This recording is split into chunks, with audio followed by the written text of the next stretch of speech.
he talks about how we can restore one another gently. How can we do that? Paul says in verse 2, by carrying one another's burdens.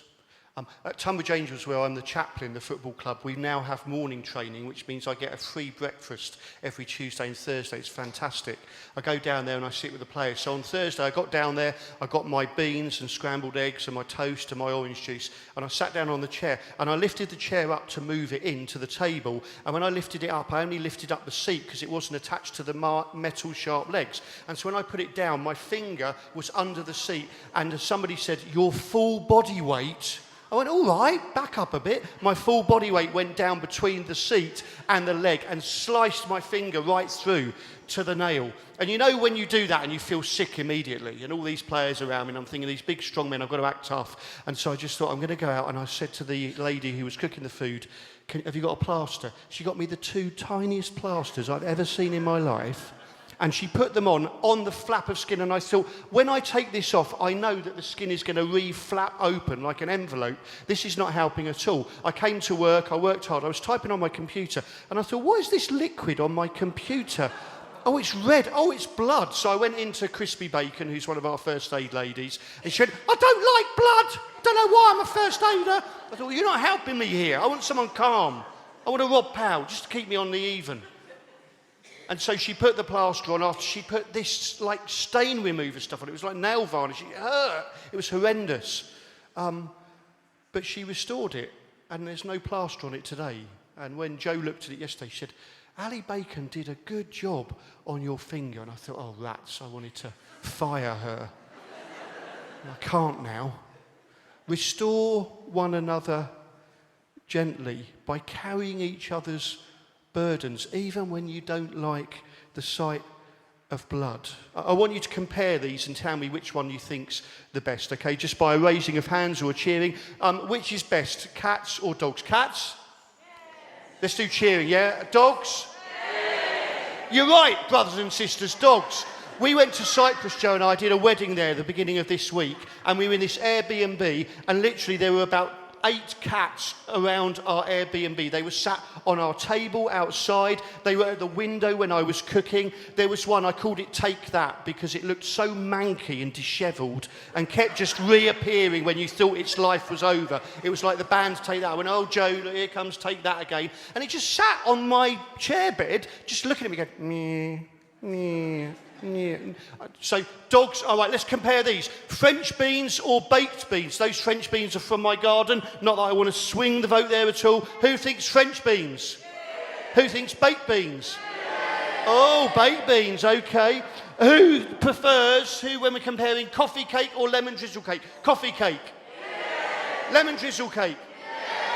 Oh, I think lemon wins it. I would have gone with coffee there, but you've corrected me. Okay, how about this one? This is an important one. HP sauce or daddy sauce? HP sauce? Daddy sauce.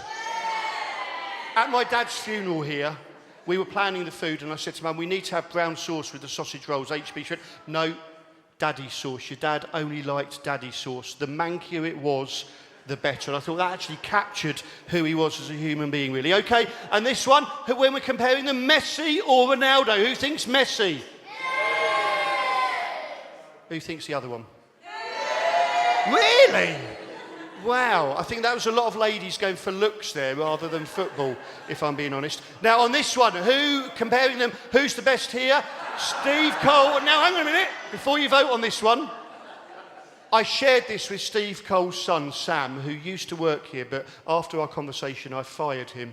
I haven't let him know yet. And when I said to him, I'm going to do this, he said, oh, Neil, that's going to really backfire for you. I haven't fired him, really. But, you know, if we start, it's fine to compare baked beans and French beans and brown sauce and HP sauce. But when we start comparing one another, that's where it can get dangerous. If we're comparing ourselves to other people. Paul in verse 4 says, don't compare yourself to others. It's different to aspiring to be like somebody, but comparing yourself. I very rarely use Facebook now, and if you do, I'm not judging you at all. This is about me, not about you. I don't use it because what I find I'm always doing is I'm just comparing myself to other people, and I never match up. Because what I do is I compare the worst reality of me that I know there is with the sin that I'm caught in with the brilliant, shiny version of them that's there, that isn't actually them. Oh, we went for a walk today around Lamberhurst with our 16 children, 14 cats, and our vegan dogs, and we had a wonderful time. We converted 17 people to faith, raised 5 hamsters from the dead, and were home by 3 o'clock to have brunch. What? Are you like me, that if you're not careful, you compare the worst of you with the best of them that maybe isn't quite true, or actually isn't true all of the time? Even more dangerous than comparing ourselves with others, I think, is comparing ourselves with ourselves. I saw a video came up on Facebook just last week of me 12 years ago. And I looked at it and I thought, I've got a brown beard. A completely brown beard 12 years ago. Look at what Tonbridge Baptist Church have done to me. I now look like Father Christmas. My face is much slimmer in that video. I'm glad it's just a headshot, or I wouldn't get up tomorrow morning.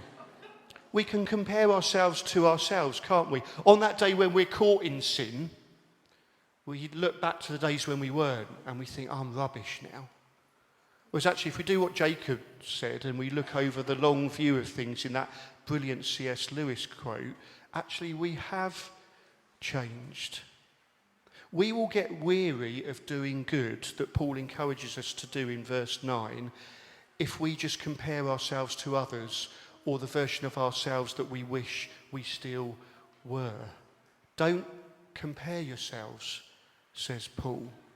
Because if you compare yourselves, you're fairly likely to just give up and think, what's the point? So if you don't weary of doing good, you're going to reap a harvest of good things, Paul says in verse 9. Martin Luther King Jr., who had many faults in his life, he said in one of his sermons, keep moving. He said, run if you can keep running in doing good. If you can't run, then walk. If you can't walk, then crawl in doing good. But whatever you do, just keep moving. Amen? Let's not compare. When we're caught in sin, let's have others around us who restore us gently so that we can do good things for ourselves, the communities we live in, and to please God.